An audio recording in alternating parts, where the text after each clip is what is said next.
Hallo und herzlich willkommen im Podcast von Trending Topics. Die USA sind Nummer 1 bei Innovation, die EU Nummer 1 bei Regulierung. So lautet die mittlerweile gängige Kritik an den immer neuen Gesetzen aus Brüssel, die die digitale Welt regeln sollen. Besonders heftig angegriffen wird der AI-Act, der von KI-Unternehmern schon mal als Katastrophe für Europa bezeichnet wird. Was sagt da eigentlich Gabriele Mazzini dazu? Immerhin ist er der Architekt des AI-Act in der EU-Kommission. Wir haben ihn zum Interview auf der TED AI Konferenz in Wien getroffen. Aber bevor es mit dem Interview losgeht, gibt es noch eine kurze Werbebotschaft. Du willst einfach und sicher Bitcoin kaufen, dann check mal 21 Bitcoin aus. Ob Sofortkauf, Sparplan oder Limit Order, bei 21 Bitcoin ist das alles möglich. Und das Beste, die Volksbank Raiffeisenbank Bayern Mitte steht hinter 21 Bitcoin als strategischer Partner. Das bedeutet, dass deine Einzahlungen auf einem sicheren Treuhand-Bankkonto landen. Alle, die ihre Bitcoins am liebsten selbst verwahren, können sie sich ganz einfach an die eigene Wallet senden. Und die Gebühren, die starten schon bei ziemlich niedrigen 0,79%. Falls du in Österreich bist, 21 Bitcoin ist für dich steuereinfach und als Sahnehäubchen obendrauf gibt es eine Partnerschaft mit dem FC Red Bull Salzburg. Alle weiteren Infos unter www.21bitcoin.app oder direkt in den App Stores. Gabriele, thanks for doing this interview today. You are considered as the EU AI Act architect. What does that mean? Essentially, that means that I have put together the first concept of the AI Act. So I spent maybe 2-3 weeks at some moment in time, of course, after this initiative was politically validated, to come up with the whole architecture. So with the whole structure, so all the pieces. The AI Act, as you know, it's fairly complex piece of legislation, yes. Very complex. And so the complexity was clear to me since the very beginning. And so at the design stage, it was important to have a bit of a comprehensive view about all the different pieces, how they would fit together, how they would align with the overall strategy, with the overall, let's say, objective.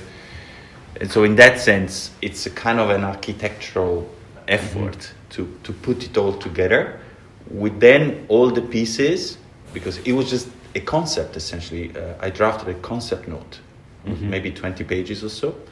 And then that was just the concept. Then it had to be translated into a legal framework, which required, a lot of details and, further analysis. And that I didn't do by myself. Okay, I get it. Because of course, you know that better than me, but it was like a multi-year process. A lot of different opinions have been involved. There's been a lot of discussions how it should be, how it should work in the end. Give us some insight into this process. Like in the end, who basically decided what, for example, would be like a high-risk AI model? So it wasn't you, as I understand, but how did it work out? The policy making for such a big institution is always not one person. Let's say there is a sort of bottom-up, top-down. The Commission, as any government, has several layers of hierarchy as well. So you have maybe the ideas coming from the bottom in the sense of you need also, research, technical expertise. And then those ideas have to be somewhat validated going up until, let's say, the political level. There may be situations where you have ideas coming from the top down. In the case of the Act, most of the cases I've seen, there's generally been something with bottom up, with then maybe, adjustments done. And it's generally also not just way up or way down. It's a process that tends to move a bit back and forth. But so specifically for the high risk, that was something that was coming essentially from us, from me. The idea to have, a risk-based approach, that's a fundamental idea of the AI Act, to essentially have rules based on the risk that a certain application can generate, with the majority of rules related to the high-risk situations. So personally, my initial idea was to have very limited use cases of high risk. Because for me, what was important was essentially to create, with this legal framework, an overall governance system for AI that could be flexible in its scope of application depending on the evolution of the applications. So for me, the key job that we needed to do is essentially create the governance system, the institutions, the procedures, the substantive rules, but then limit the application to perhaps just a few where we specifically had encountered problems, for instance, discrimination in Europe. And then as, let's say, the technology will be deployed more widely in other sectors or applications, then if there are problems that we couldn't solve or the existing legal frameworks will not solve, then we could have expanded the scope of the Act to other areas. So that was my initial idea, to have very limited use cases for high risk, but have the flexibility to expand over time. But then the first list that came out of the Commission was already... It was a long list. Was a long list, yes. It was a long list. It was already a process of internal debates within the Commission where different value preferences were somewhat put together. That tells you the story that I was not the only one who could make this decision. I mean, my initial suggestion was we need to be very limited. But ultimately, even within the Commission, we came up with a larger set of use cases. Absolutely, because now if you look at the list now, you have a lot of forbidden use cases, a lot of high-risk use cases, a lot of systemic risks. So one also might ask, okay, what's even left for low risk or no risk? What's your take on that? Yes, certainly the tendency has been to expand all the use cases, not just on high risk, but also indeed, as you say, on prohibitions, on transparency. Look, my personal feeling is that this is indeed maybe going too much into the direction of a risk-focused approach. As I said, my initial idea was let's start as much as possible focusing on applications that we know for sure we have had problems in Europe. So let's tackle the problems as they emerge. I don't think we should do the laws today for 20 years from now. I mean, conceptually, yes, because we don't want to modify the law all the time, but we don't want to regulate something that is not yet a problem in some form. So I prefer, starting small, evidence-based, and then we adjust. So my feeling is that the law now is really quite broad in terms of application, but it is what decided. Okay. What is your overall assessment of the AI Act now? So with a little distance to it, what is it? How would you describe that? So I think that I'm proud of this work to the extent that we've been the first in the world to steer a debate, to promote a debate around the governance of AI. And I think since the beginning we developed a number of really good ideas, like the risk-based approach. For me, this is the fundamental innovation of the AI Act. And so I'm proud of that, and it was also a process that it was not just me, it took the involvement of course, other peoples in the Commission, it took the involvement also of experts.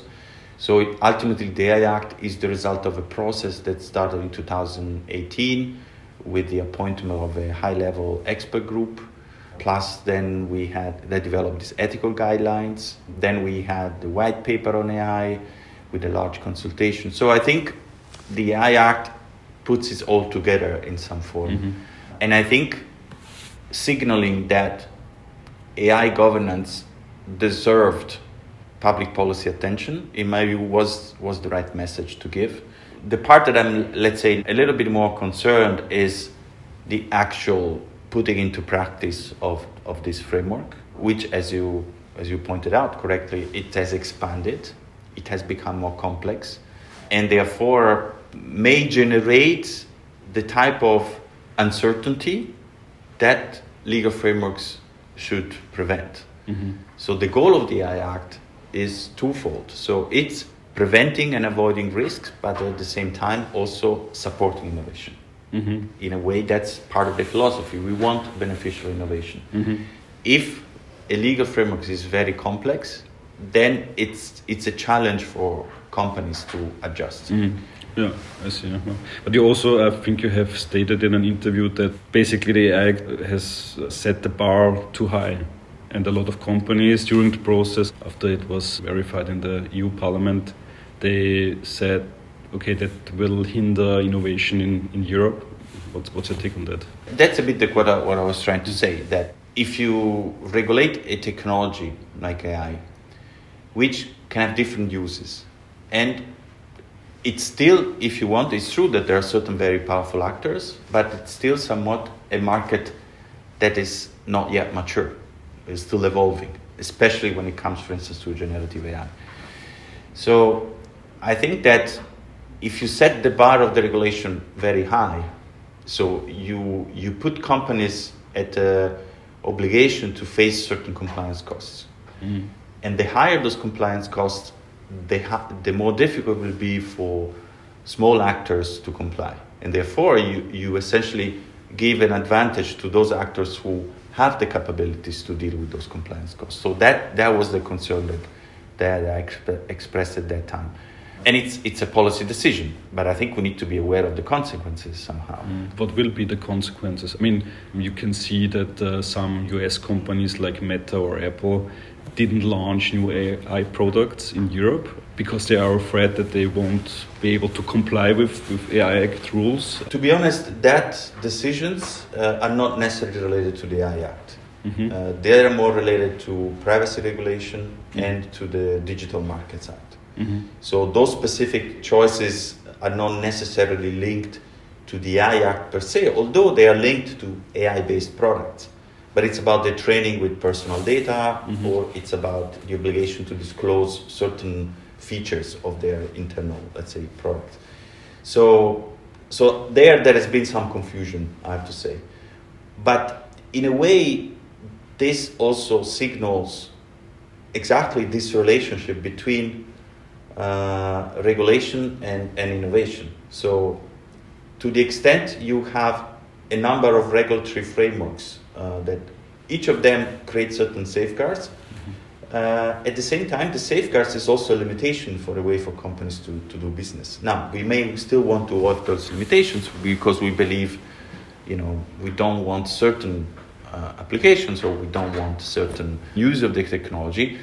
That's a legitimate choice. But then there are consequences. Mm-hmm. So then we may not be able to use in Europe certain tools, or we may have to have higher cost if we use certain tools. So I think this is what needs to be said in a way. Mm-hmm. I'm not contesting necessarily the fact that legislators have decided, with their own, let's say, it's their job, right, to create a certain framework, but then we need to be aware of what the consequences are. But what are the consequences? So if you look at the landscape, all the big players come from the US. We have a few European companies like Mistral, some in the UK, but that's it. So that's it, yes, exactly. So if you add additional rules, it's a speculative statement because I have no data, but I can imagine my it's a simple consideration. What I'm saying, the more rules you put, the more compliance costs you put, and so you need more money to comply. Mm-hmm. Now, if we say, but those rules are really essential because otherwise we think this technology is unethical, we cannot use it, fine, but let's not ignore the fact that also we are somewhat entrenching. Mm-hmm. Because if you don't have other players that are coming into that market because they don't have the money to comply, you are sort of entrenching the power of others, mm-hmm. who have the power to comply. And so you also don't allow for more diversity of the supply, mm-hmm. of products, mm-hmm. Including from European companies that may indeed reflect a different way of doing business. Mm-hmm. So that's the trade-off that, in my view, needs to be explained. And again, I cannot say this is necessarily what's going to happen. I feel this is a risk, mm-hmm. and that may happen. Mm-hmm. Okay. So according to the AI Act, for example, GPT-4 from OpenAI or also Gemini from Google, and others are considered as a systemic risk. What will that mean, like, in our daily lives? I mean, could it be that ChatGPT or Gemini or other chatbots might be forbidden or will be restricted in a very hard way? Well, this new chapter around general purpose AI models establishes obligations. So if those obligations are not complied with, there are fines for those companies. Mm-hmm. And those obligations are of two levels, essentially. There are obligations around the transparency, focused mostly on transparency. So transmission of information downstream for those who want to use those models for their own applications. And the second one is more around, in this, as you mentioned, the systemic risk nature that requires essentially obligations going beyond transparency. If you don't comply, so there are sanctions, and therefore companies may have to make their own choices. How do I want to comply, or I think those compliance obligations are too much, or I don't want a risk to be fined. Mm-hmm. So here you enter into a number of business decisions. Which also would mean that if they decide to do it, but they might have to offer a worse product in Europe than in the United States, for example, because they will have to strip away features, are not able to offer the newest models. That would be the consequence. That could be a consequence, yes. That they feel, okay, I rather don't want to risk too much, and so I prefer to offer something that is different from other market, because so I feel more protected from the risk of sanctions. Yes, that's also an option. Okay. If you look to the United States, either Trump or Harris, what do you expect from the United States in terms of AI regulation? So Europe was first. There are signs that the United States also want to do more regulation. What is your expectation? It's difficult for me to make this assessment, because I do not know. I don't have the pulse of the situation there too much. What I can say is that I also noted recently that there has been this law in California, which was vetoed. So I think, generally speaking, I mean, the cultural sensitivity of the US vis-a-vis regulation is still quite different. It's probably still different at state level and at federal level. So I think at federal level, everything seems to be more complex in terms of having comprehensive federal level legislation. Or at state level, as we have seen, actually it seems something that can move more rapidly. Although, in fact, in this specific case, that specific law was vetoed. So I don't know whether one administration or another will have a different view. Frankly, I'm not qualified to make a statement on that. But I certainly can see that there is still quite a certain difference in how to deal with technology regulation in these two different blocks or regions. Okay. Last question. I read you're also working together with startups. How do you think, how will the AI sector evolve? So you have, on the one hand, you have OpenAI, which did like a massive fundraising round. I think it's the biggest ever, 10 billion plus. Will smaller AI startups with less money even be able to compete with that, or do we see like the next monopolist? Yes, certainly. I mean, OpenAI is not a startup any longer, although it's still, not public. I think certainly you have big players in the space, not only OpenAI, but indeed also the more traditional big tech. And I believe in competition. So I believe in the fact that there should be always, new entrants. And I think this is the challenge. So that's where it's important that we do allow that, because if we only focus on, kind of regulating those that are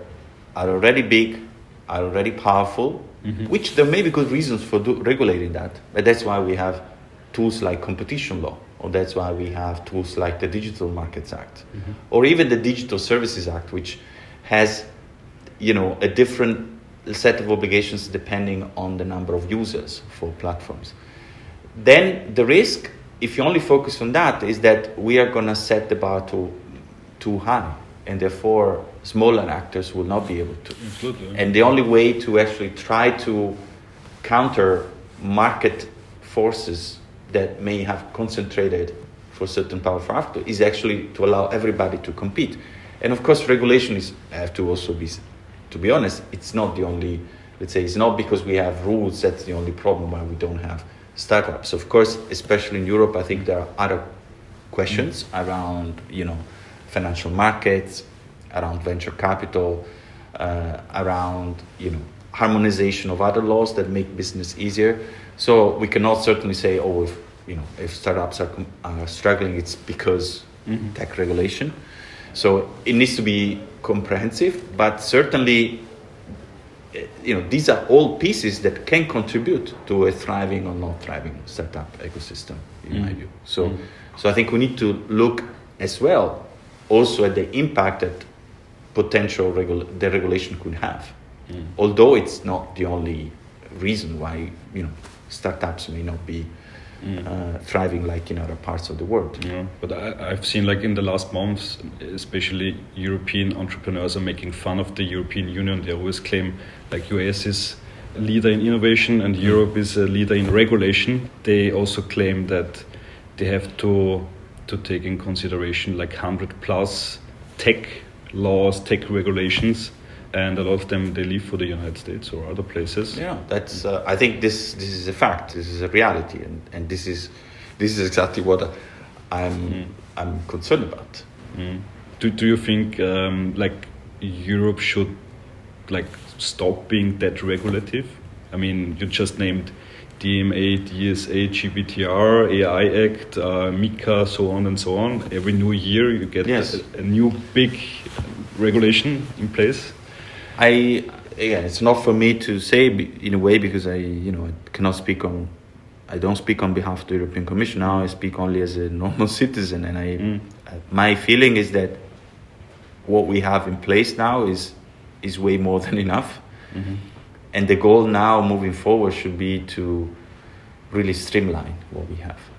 I don't think we need to additional regulation. I mean, I cannot imagine what else we need. So this is already quite complex to administer. I mean, laws require management. So the more complex the laws are, the more you need to sort of sustain and support them. And so the more complex they are, the more it's going to be difficult for companies to adjust. So I cannot imagine going forward even more regulation. It seems to me it would be very, very counterproductive.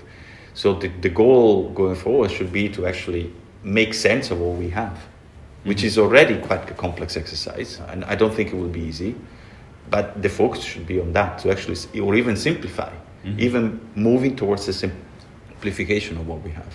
And trying to see also the connections between all these tools. Absolutely. And you as an expert, you would be like a good person to work on that, maybe. Well, now I'm just a researcher. Okay. All right. Gabriele, thanks a lot for the interview. Thank you. So, das war die heutige Folge des Trending Topics Podcast. Wenn es euch gefallen hat, lasst uns doch 4-5 Sterne als Bewertung da und folgt dem Podcast auf Spotify, Apple Music und Co. Für Anregungen, Kritik, Feedback oder Wünsche zu zukünftigen Gästen schickt uns jederzeit gerne eine Mail an feedback@trendingtopics.at. Weitere News zu allen Inhalten gibt es natürlich tagesaktuell auf trendingtopics.eu. Danke an dieser Stelle an Geocast für die tolle Post-Production. Euch danke fürs Zuhören. Bis bald.